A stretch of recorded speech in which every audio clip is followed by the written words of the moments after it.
এই ঢাকা শহরে কেউ বইটা কারোর বাসায় রাখা সম্ভব ছিল, ছাদের উপরে রাখছিলেন কোন জায়গায় লুকাইয়া। আমার 1000 বই নষ্ট হয়ে গেছে। বই প্রকাশ করা তো দূরের কথা, বাসায় রাখতে ভয় পাইছে। এই বইটা হয়েছে বিগত সরকারের 17 বছরের যে ফ্যাসিস্ট গভর্নমেন্টের যত নির্যাতন, নিপীড়ন, গুম, খুন, হামলা, মামলা এ ধরনের যা কিছু আছে সব কিছু এই বইয়ের মধ্যে বিভিন্ন লেখায় রয়ে গেছে। যে ধরুন এই বইটা প্রকাশ তো দূরের কথা, এই বইটা আমি যাদের কাছে রাখতাম, এই ঢাকা শহরে কেউ বইটা কারোর বাসায় রাখা সম্ভব ছিল। অনেক বাসা দৌড়াদৌড়ি করে মানে চুপি ডিফারেন্ট বাসায় অদল বদল করে রাখছেন। আরেকটা ভাই আছে অনেক কষ্ট করে বিভিন্ন বাসায়, তার বাসায় রাখে নাই, বিভিন্ন বাসায় রাখারাখি করছে, ছাদের উপরে রাখছিলেন কোন জায়গায় লুকাইয়া। আমার 1000 বই নষ্ট হয়ে গেছে। কীভাবে কি গুম করে নষ্ট হয়ে গেছে, মানে জানের বয়ে। কেউ বই প্রকাশ করা তো দূরের কথা, বাসায় রাখতে ভয় পাইছে। আর এই গতবারে এই বইটা এখানে নিয়ে আসা হয়েছিল, কিন্তু কোনো স্টলে রাখে নাই। তো এই কারণ হইল গভর্নমেন্ট ছিল ফ্যাসিস্ট, তাদের ফ্যাসিস্টের আমলে এই বই তারা কেউ গ্রহণ করে না। বই ছবি দেখলে, পত্র দেখলে আপনি বুঝতে পারবেন আপনার কণ্ঠরোধ করা হয়ে গেছে, আপনার মুখের মধ্যে তালিমারা আছে, মানে অবরুদ্ধ বাংলাদেশ।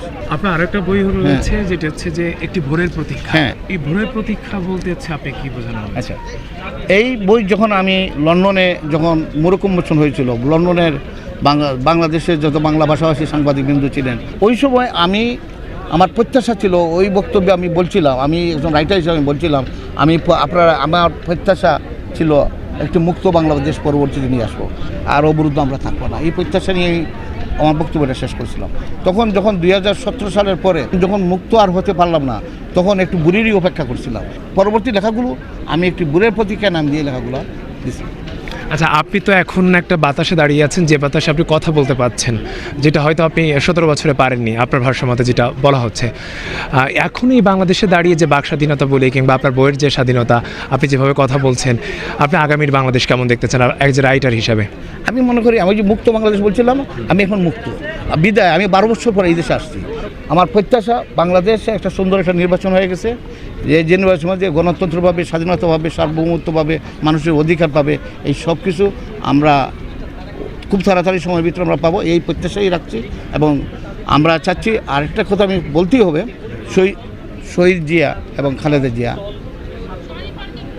আমাদের এই বাংলাদেশের মূলে কিন্তু শহীদ জিয়ার বিশাল একটা অবদান। এই শহীদ জিয়া এবং খালেদা জিয়াকে ভুলে বাংলাদেশ হবে না।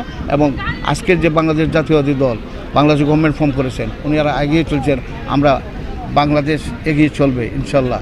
কিন্তু শহীদ জিয়া এবং খালেদা জিয়াকে সাথে নিয়ে এগিয়েছেন। আপনার বই এই জেনারেশনের ছেলে মেয়ে পড়ে কতটা ইতিহাস জানতে পারবে? আমি মনে করি আমার বইয়ের যে 2014 সাল থেকে শুরু করে 2019 সাল পর্যন্ত অনেকগুলো লেখা আছে বাংলাদেশের ঘটনাবলী, প্রতি সপ্তাহের ঘটনাবলী, এই দুটো বইয়ে। এই দুটো বই যদি কেউ পড়ে, তাইলে 2014 সালে 5 জানুয়ারি থেকে শুরু করে অ্যাটলিস্ট 2019 সাল পর্যন্ত প্রত্যেকটা ঘটনাই, প্রতি সপ্তাহের প্রতিটি ঘটনাই এই বইয়ের ভিত্তিতে সন্নিবেশিত আছে। আমি স্পেশালি নতুন প্রজন্মকে বলবো, আপনারা এই বইগুলো পড়েন। আপনার পড়লে আমার মনে হয় আপনারা উপকৃত হবে।